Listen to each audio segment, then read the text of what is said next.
รับฟังรายการเสียงธรรมแสงอรุณดำเนินรายการโดยท่านพระครู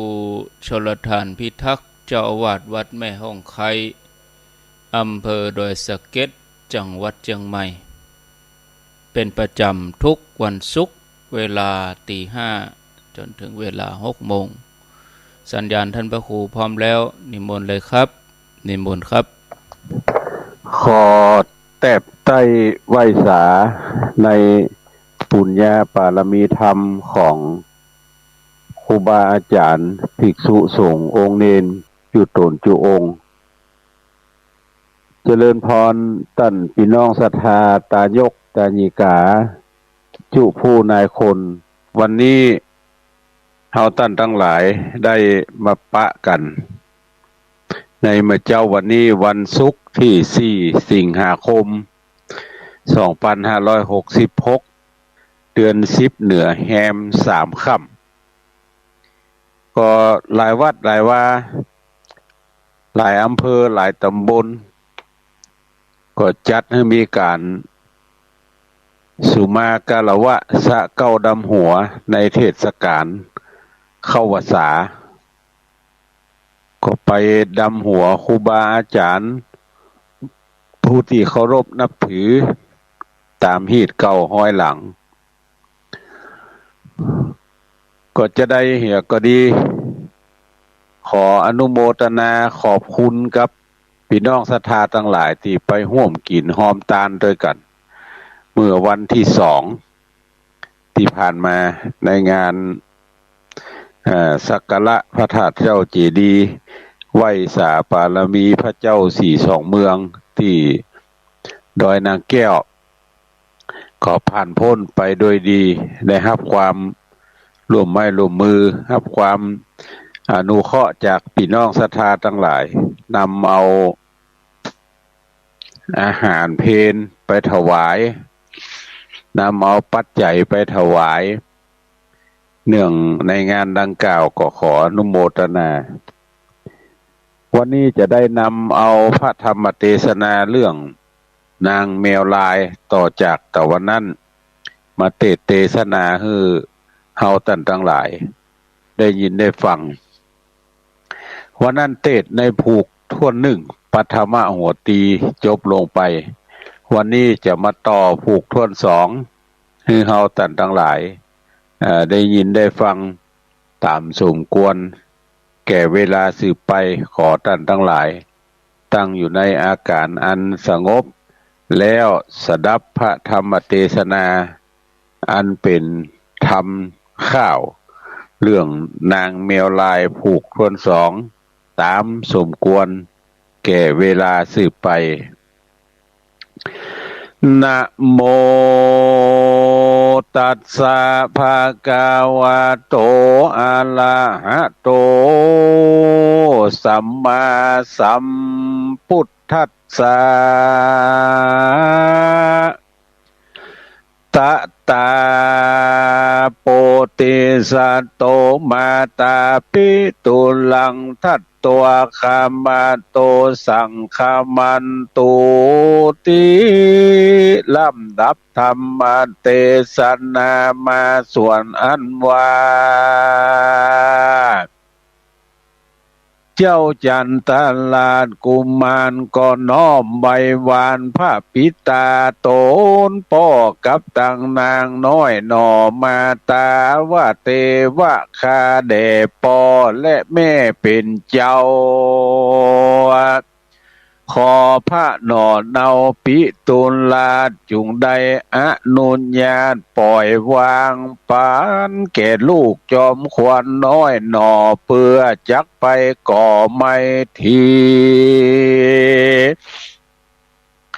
ความสวัสดียังก้อยใดโตดน้อยใหญ่และกังวลนั้นมีในต้นแห่งข้าขอสองพระปิตามารดาแก้วไทยจุงรับไว้แล้วขมาโปรดโตสาน้อยใหญ่ขอจุ้งเจ้าจุงได้โปรดไปแก่พระลูกไทยไปแด่เตว่าอ่าน ยามนั้นพระหนอจันแก้วจันตาก็ตกแต่งดายังเข้าตอกดอกไม้ตั้งมวลพร้อมกับโดยลำเตียนเอามาวางเวียนไว้เนื้อขานแล้วก็นอยอเกณฑ์น้อมไว้เพื่ออำลาเต้าไทยปิตากับต่างพระมารดาแม่แก้วตกแต่งดาแล้วบัวละมวลงามดี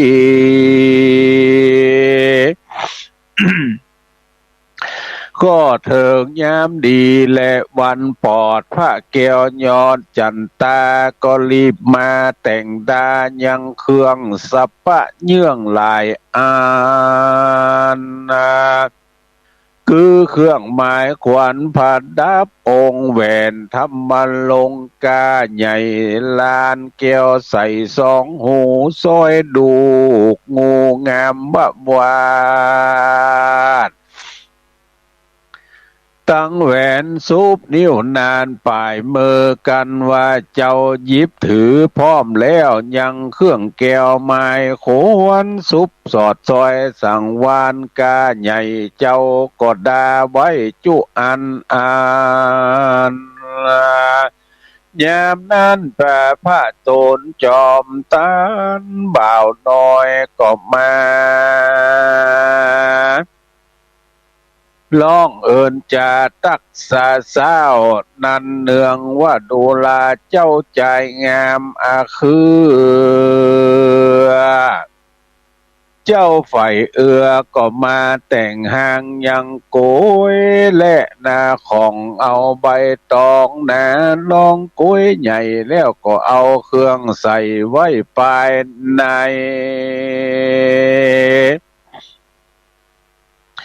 แล้วก็เอาผ้าสับใบมาปกห่มเปื้อบ่เฮือไผ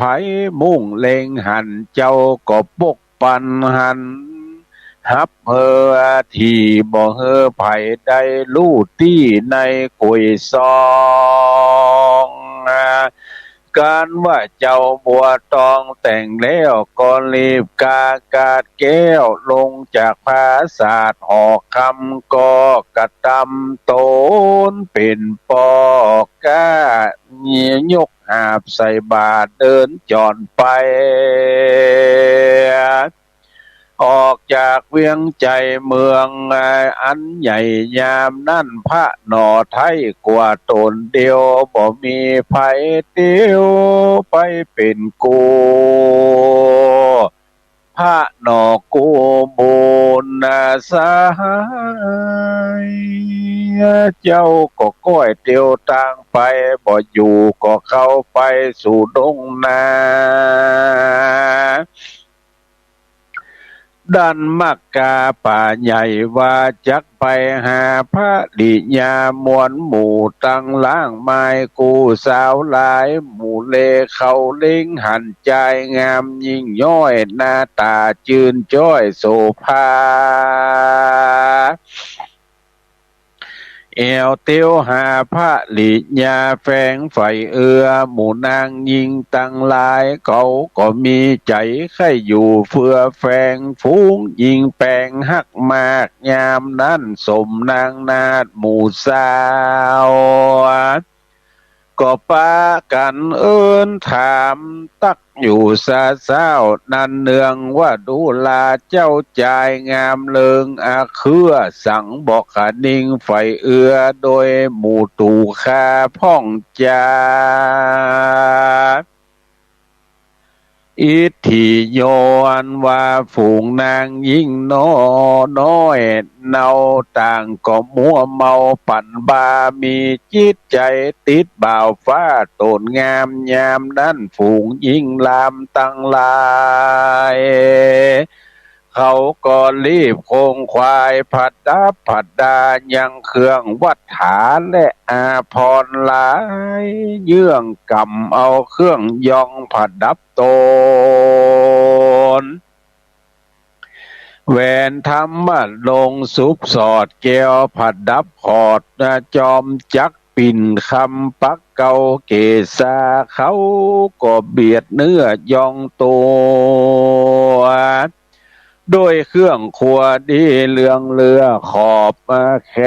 บมาเสื้อใส่งามหมู่นางยิงตั้งหลายน้อยนาดเงียเตียวสูดซาดไปมาเข้าไปหาเจ้าจันตะลาดบ่าวน้อยส่วนดาเจ้านาดน้อยจันตาก็บ่มีความสิเนหาไฟเอือกับฝูงหมู่นางเจื้อนาลีก็มีแลสาอิทธิโยเมื่อนั้นนางยิงตั้งหลายน้อยใหญ่เขาก็เอากันให้นันเนืองเขาก็มีกำเครื่องดังมีเลี้ยวก็ปากันมากล่าวจี้เสียดายยังต้นใจบ่าวฟ้าว่าจักว่าเตียวจรไปสู่ดอนเมืองอื่นหมู่สาวร้องให้ตื่นซาเศร้าก็มีเมื่อนั้นแลนนาอัฏฐมหาสัตโตจันตะกุมาโลวิจารังจารันติในกาลยามนั้นนา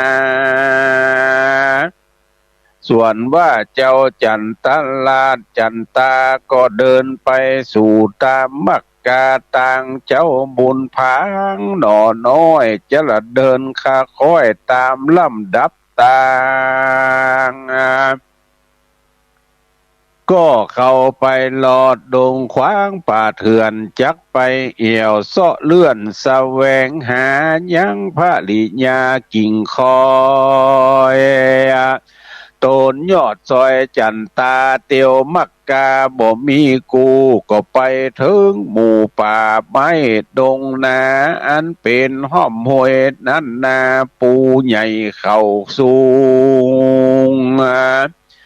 พระหน่อน้อยก็ย่างเศร้ายุดอยู่ก็หันหมู่นกเนื้อตั้งฟูงหมู่เนื้อเปือขันนองตั้งหลายบินเป็นสายเป็นหมู่ล่องสะสู่เป็นจุมกลางดงซุ้มป่าไม้ยามเมื่อเจ้าหน่อไทยย่างเศร้าแรงฟูงหมู่นกบินแฝงอยู่ไกลกินลูกไม้กลางดงโตนอุดมแก่นไทยยินสุขใจมีมากไก่เถื่อนเอวลาดเป็นหมูเสาะไส้กินอยู่ตามดินอิ่มแล้วก็บินไปจับบนกิ่งตบปีกวิ่งขันก่อน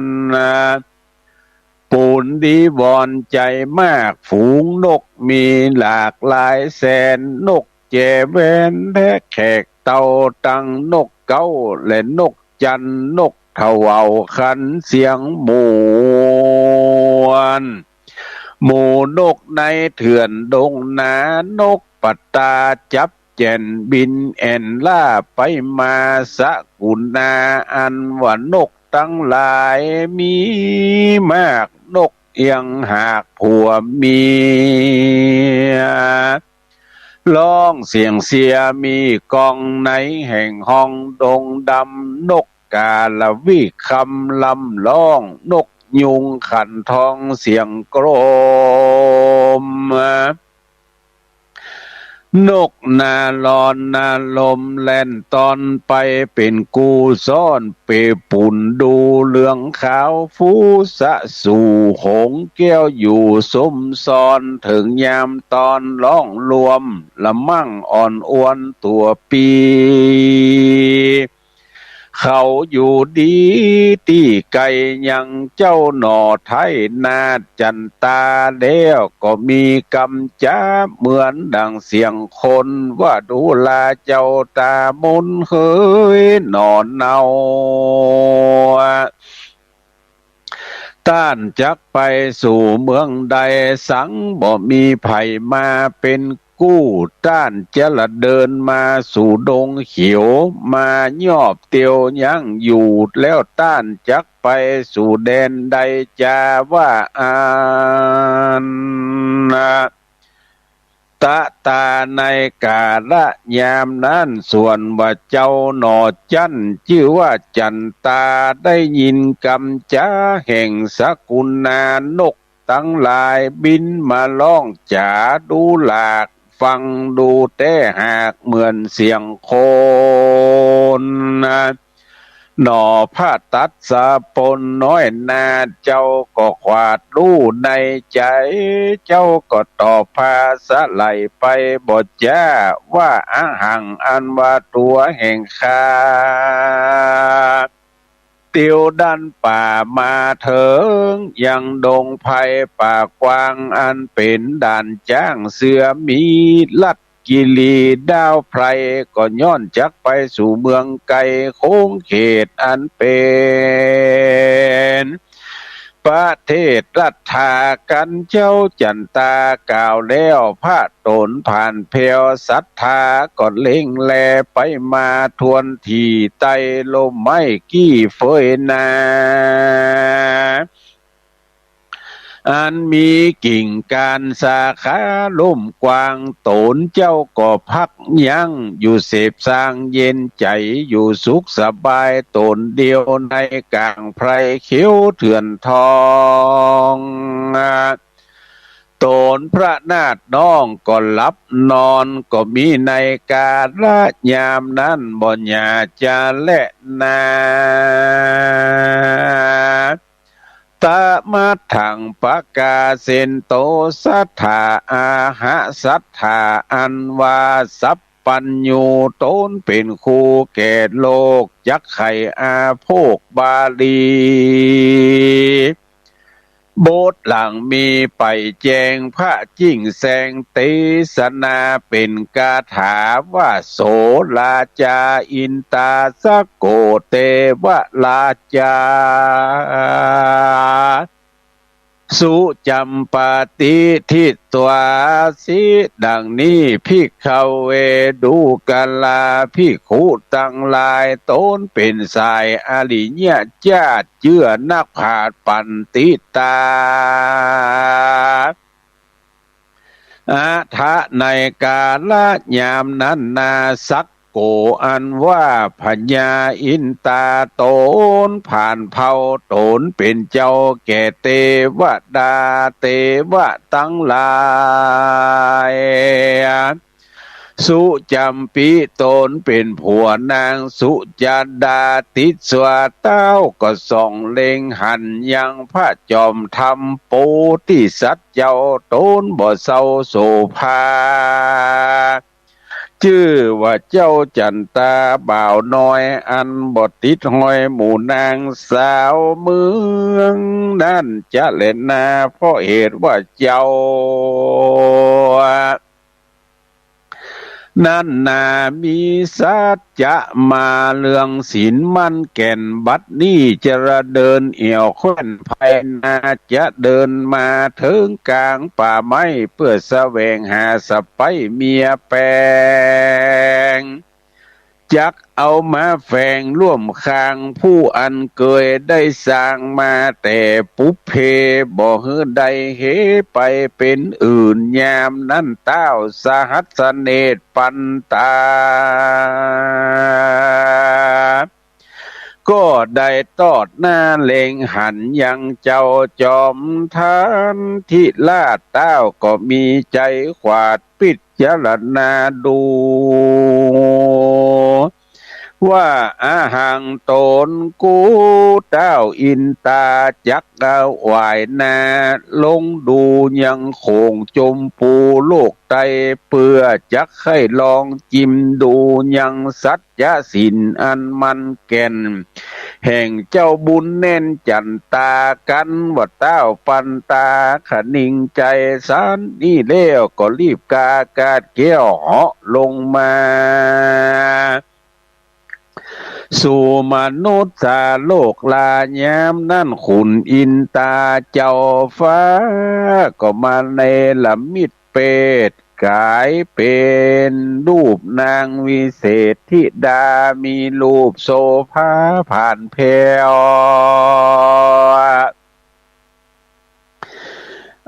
ยามนั้นนางหน่อแก้วธิดาก็เตียวมาหาหน่อเจ้าคือว่าโตนหน่อเนาจันตาเพื่อจักให้มาลองจามยังสัตยาศีลแห่งเจ้านางหน่อเนาธิดาจิ้งออกปากจากำไปเป็นตาไหลยิ้มย้ายทะลิแปงมายายกย้ายไปมาบอดเต้าแต่นั่นนาหุ่นอินตาเจ้าฟ้าก็มาเนรมิตกายเพศยังนางวิเศษ12เนื้องามผ่องเพียวย้อยเยี่ยม2ฝ่ายแก้มแสงใสนางตั้ง12ใส่ว่าวังงามเหมือนดังจักบินนางกินนาลินฟากฟ้านาง12องค์อ่อยนาจาไขว่าดูกะลาเจ้าบ่าวน้อยผู้เป็นจอมไตพี่บ่าวลาตานจักว่าไปต่างใดจากแดนไก่มาลอดนี้ขอจุ่งกล่าวจี้เนปันพระจอมขวัญบ่าวเจ้าจุ่งบอกเล่าข่าวกล่าวตามมีดูกะลาเจ้าสายสิเนหาหน่อเต้าโตนพี่บ่าวจากแดนใดมาสั่งบอกมีญาติกาญาติเจื้อตังสมันตลาดติดตัวมาเหตุใดและบ่มีไผมาตามฝูงเสนาหารและไพรฟ้าตั้งหมู่คายิงใจตั้งมิตรสหายเพื่อนพ้องฝูงหมู่พี่น้องบ่ตวยตามมาบัดนี้หมู่คาตั้ง12นาง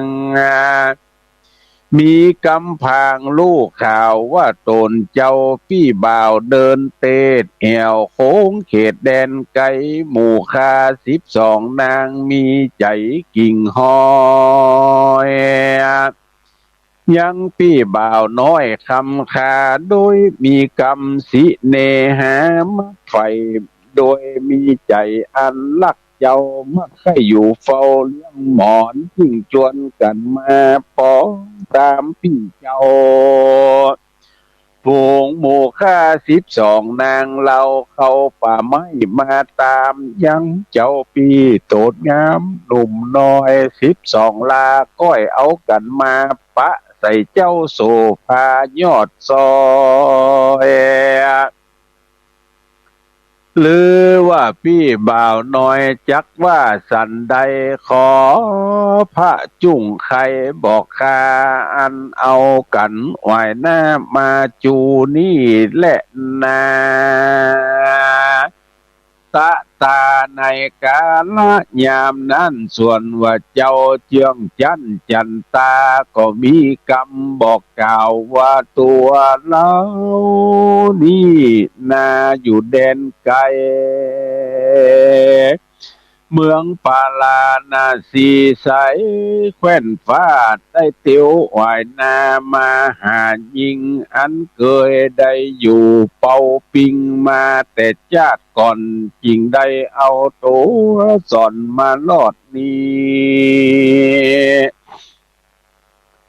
กลางป่าไม้นี่เมืองไก่ฮือโป้นวิสัยยิ่งในโลกอันจางโศกโกกบ่ลูกกองการพี่จิ้งยานกระพากหนีจากเมืองปาลา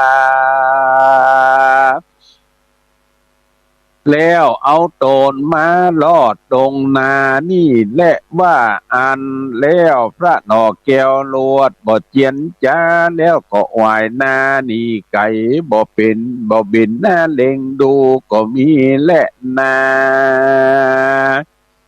ยามนั้นในกาลละนั้นอันว่าหมู่นางฟองฟู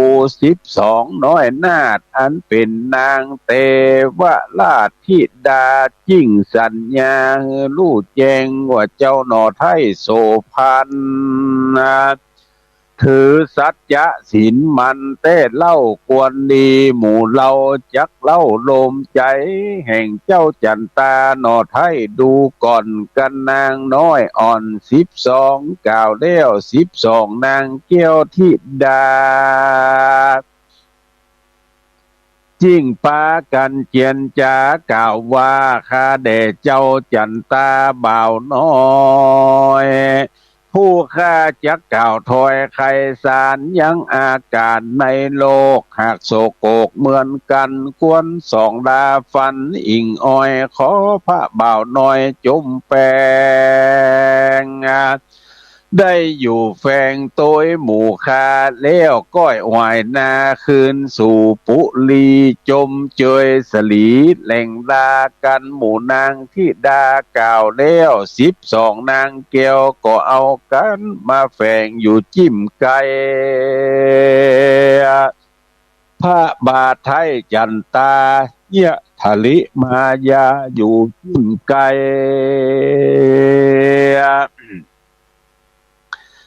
ขายามนั้นพระนอไทยจันตามีสติจักดาญาณยุงเจ้าก็สะดุ้งตกใจพระนอไทยก็ฟังฟ้าวยกหาบก้าวใส่บารีบพกว่าพระนีดันสู่กิลีดอยใหญ่บ่มีใจอะไรติดคองกับหมู่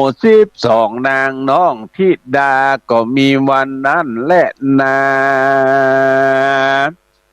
อาทะในกาลนั้นสักโขเทวราชายามนั้นอันว่าพญาอินตาเจ้าฟ้าเต้าก็พิจารณาดูว่าในแดนป่าดงนา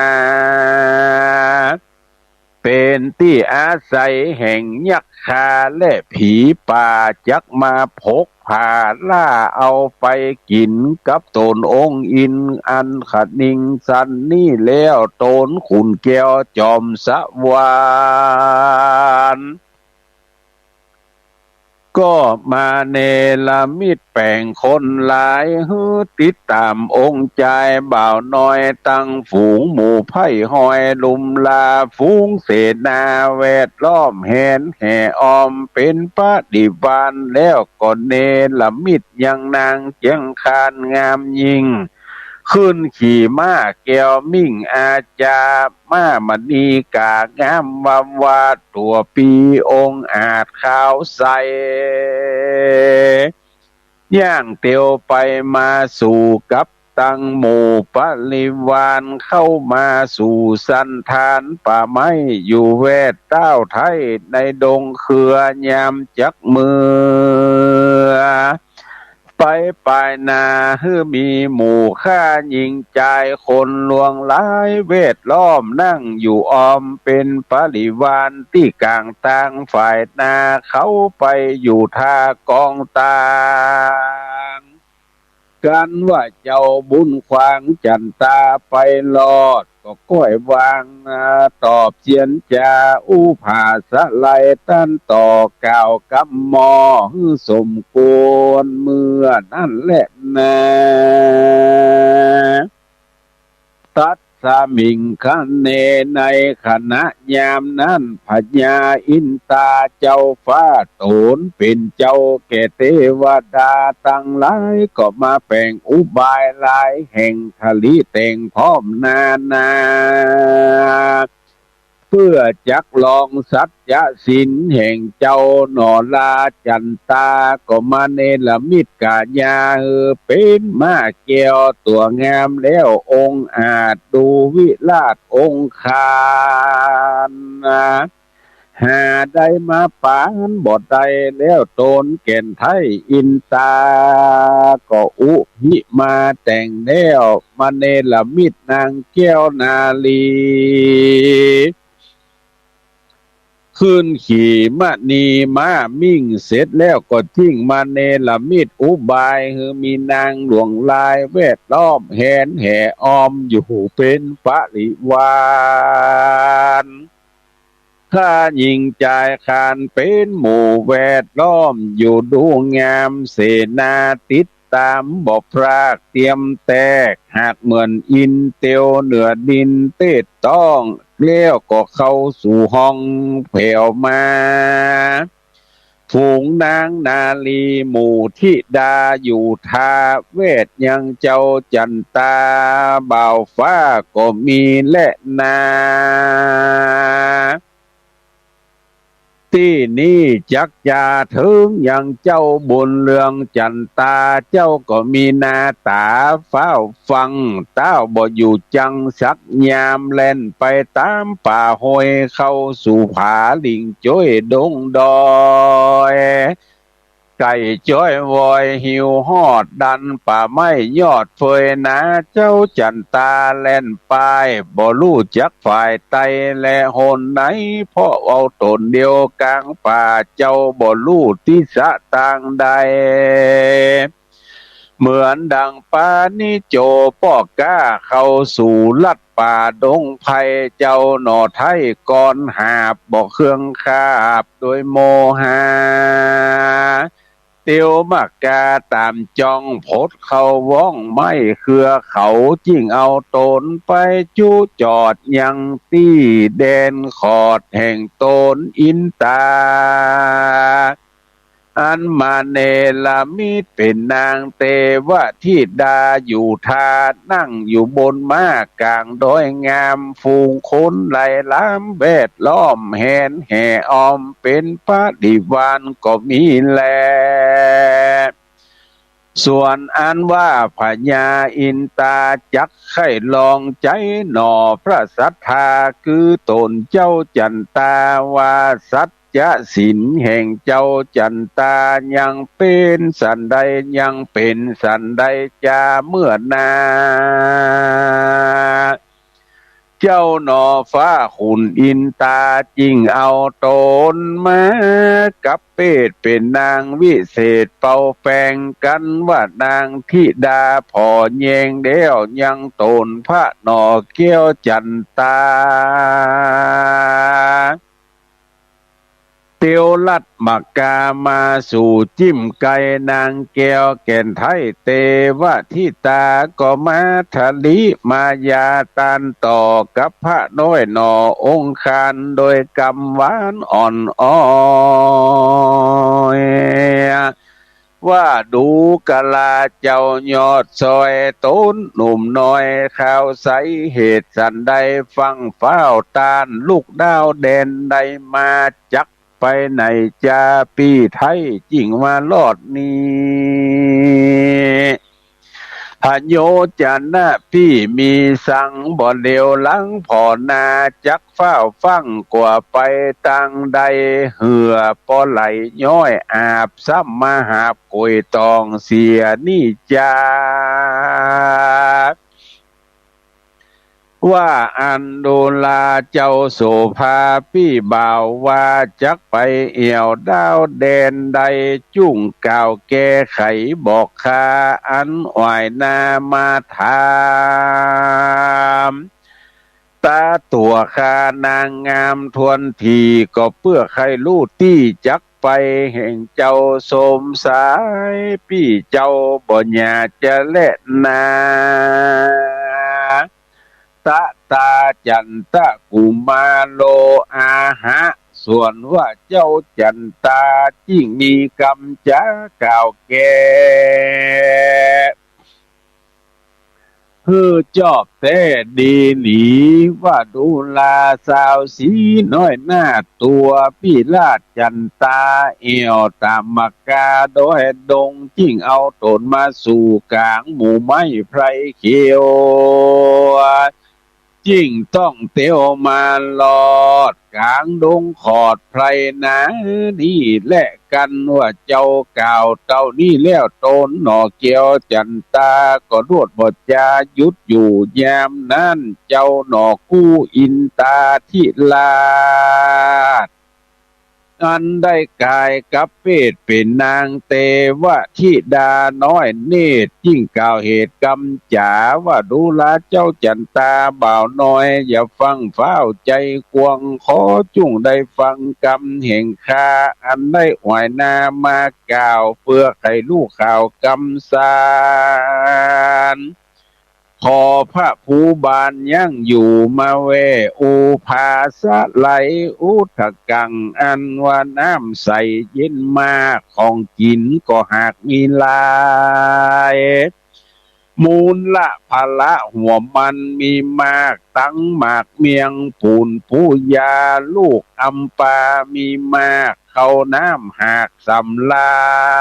นของกินหวานมีหลายสิ่งมีพร้อมจุสิ่งนานาเจ้าก็จุ่งเอามาย่างจอดจุ่งหายหอดสันดีฮือมีชีวีสุขสำลานอันว่าอาหารก็มีพรำพร้อมค่าก็ยื่นน้อมยอถวายกันเจ้าสมสายกินอิ่มเลี้ยวก้อยกาดเยี่ยวไปแด่เตอะว่าอา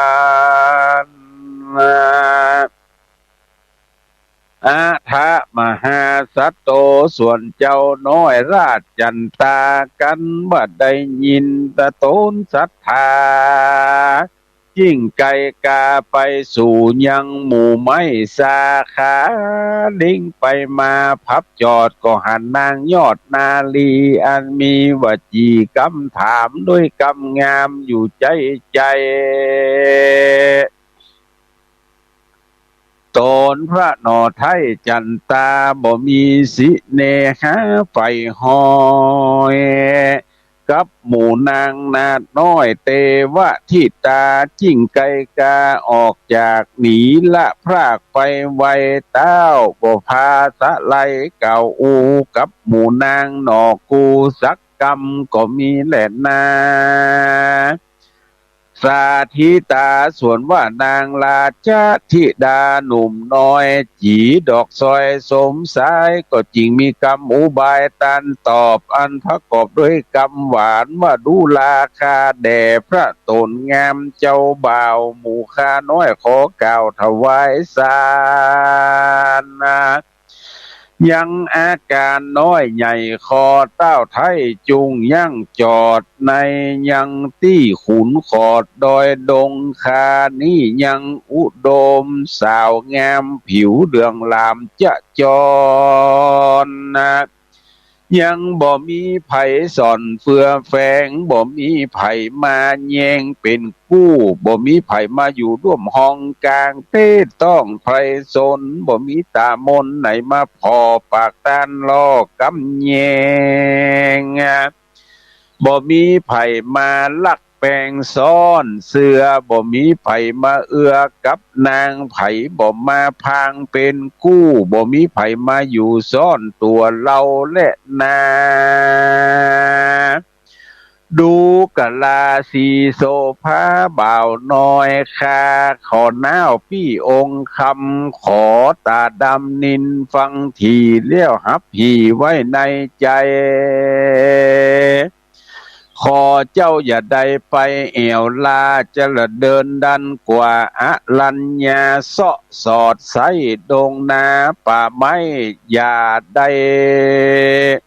ไปเอวเลนตามต่างเส้นลายเมืองขอเจ้าบุญเรืองอยู่อย่าสอดล่าดันเดินกว่าลายโหนแล้วจุงเอาตนมาอยู่ร่วมสร้างอยู่กับนางเตอะว่าอันแล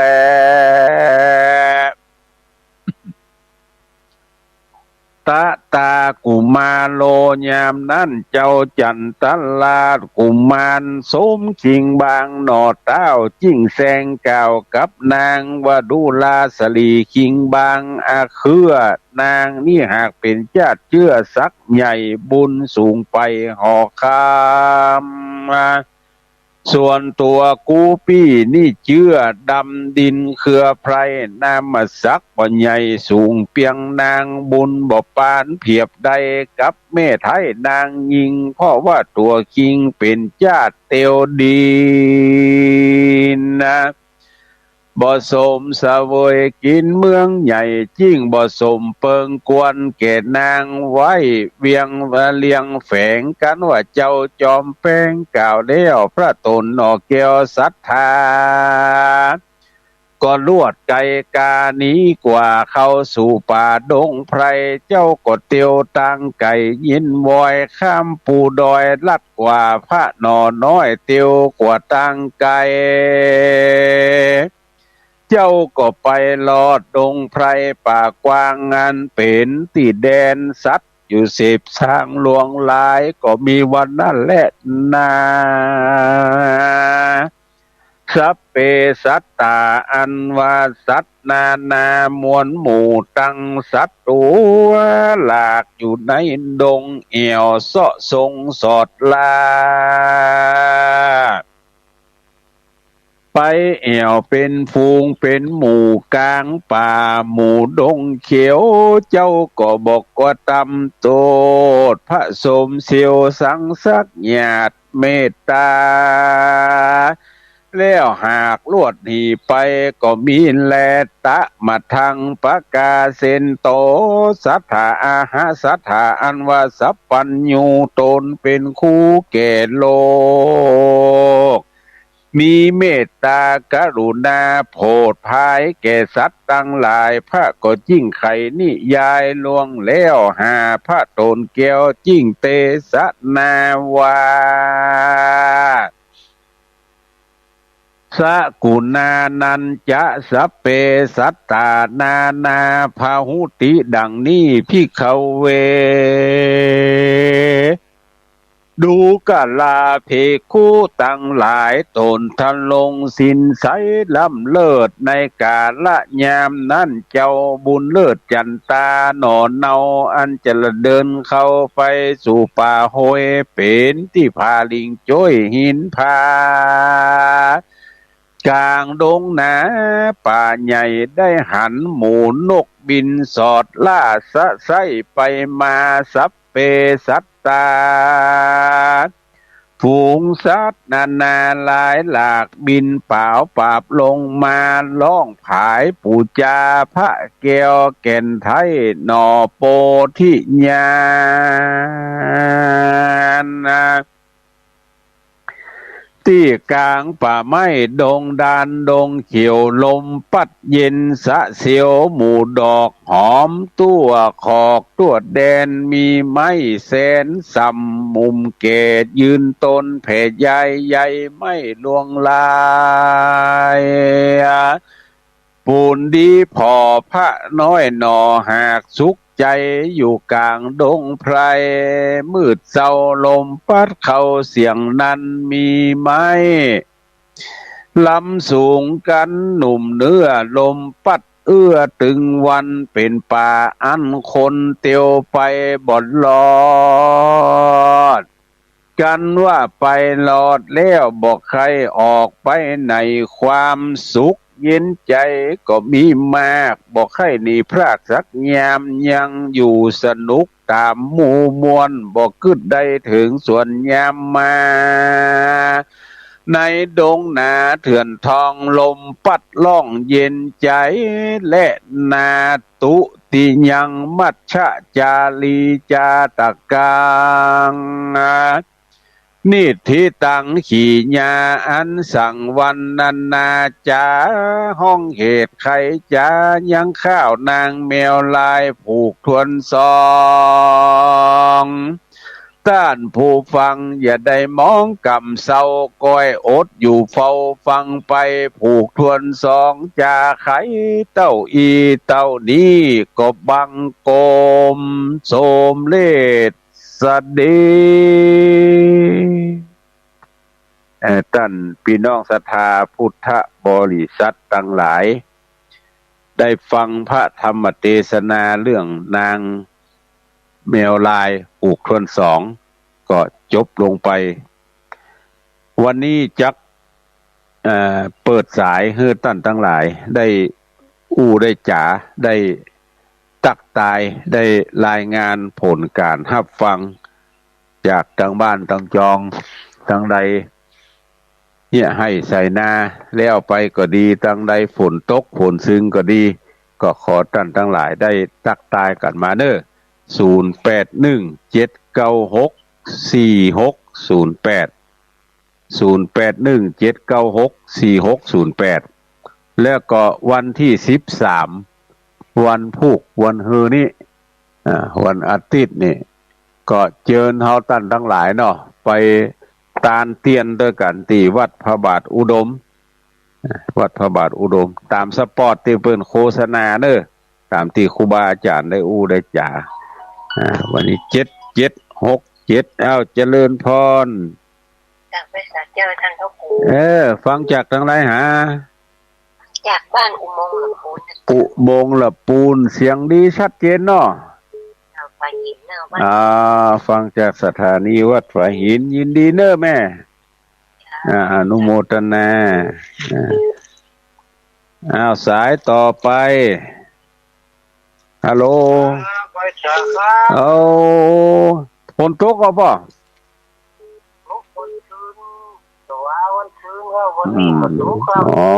นี่กระตกแต่ว่าหมกลำคาญเนี่ยไปไหนก็ไม่ได้เสียเนี่ยมันตกวันค่ำด้วยเนาะตกวันค่ำแล้วมันฝนนักเหรอนั่นน่ะมันฝนนักฝุ่นเจือยเจือยยินดีเนอะข้าไว้สาขาเจริญพรไว้สาขาเจริญพรฟังจากทางได้หาวัดตุงหนองเจ้าโป่งหนองอย่างชัดเจนนี้เนาะเย็นดีจ้ายินดีเนอะวันนี้บัดตกเด้อแต่มืดคือครึมจะให้จะบ่รอดเราเป็นกำลังใจยินดีเนอะสายต่อไป6719เจริญพรไว้สาครับท่านพระครูว่าจะได้ผมก็ได้บทฝันฟังจากวัดพระบาทอุดมหรือบ้านเสาหินครับผมเสาหินได้ยินทีนี้เนาะครับผมท่านจริงดีมากท่านพระครูบอกคนตายผมฟังมันมีขนาดเลยอย่างนี้กะเจ๋วเลยฟังไว้สาท่านพระครูเด้อยินดีเนอะสายต่อไป1194เจริญพรเจ้าวันสาเจ้าฟังจากทางใดเจซ้อนลำปางฝนตกก่อนลำปางนี่ตกตั้งแต่ก่อนวันดาเข้าวันสาวันละเจ้ามันย่างต้องประเดียวหมอกเจยเนี่ยเนาะเจ้ามันซึ้งได้ดีละมันตกก็ดีละมันจะได้สบายกับน้ำฟ้าสายฝนยินดีเนอะยินดีเนอะสายต่อไปเจริญพรเจริญพรยินดีเนอะเจ้าจากบ้านไหลนาน้อยเจ้าไหลนาน้อยลำปางเจริญพร0241สายต่อไปครับสาครับฝนตกเหรอฝนตกเข้าอาจารย์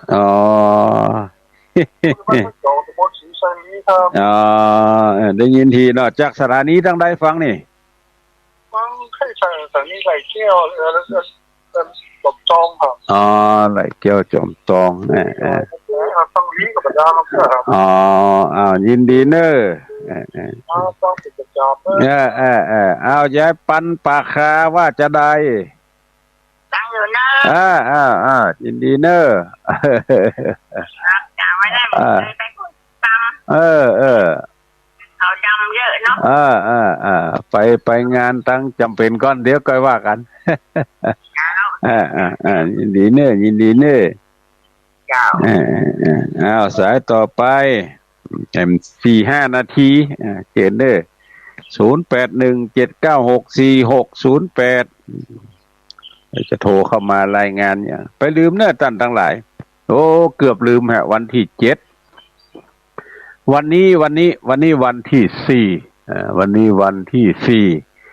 บ่ายโมงเด้อคณะสงฆ์อำเภอดอยสะเก็ดจะได้ทำพิธีสามีจีกรรมคารวะเข้าพรรษาแล้วก็จะตอดพระป่าพุทธชยันตี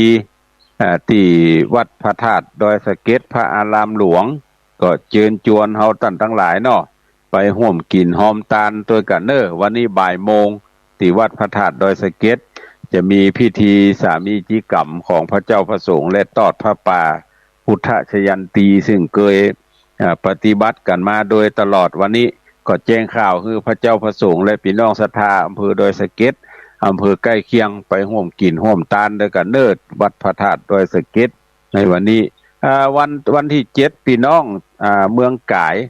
ตำบลเมืองก่ายอำเภอแม่แตงไผว่างไปช่วยกันปกสร้างห้างแปลงสถานีอนามัยเตอกำนอเจริญพร6243จากทางไรหาศรีโพธารามฝนตกก็แต่ว่าตกวันนี้บ่ตกเนาะยินดีเนอะยินดีสายต่อไป6919กาพระจ่าเจ้าท่านพระครูเจริญพรสีเตี้ยบ้านโฮงละปูนฟังธรรมจากท่านพระครูเจ้ามาแล้วเด้อยินดีเนอะ91.75ว่าเรา2จัก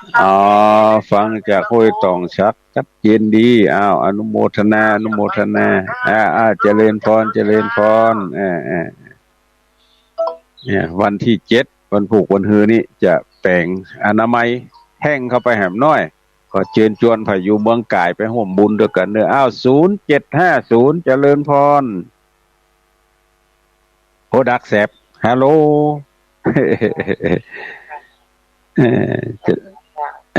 เจริญพรจากตั้งได้หา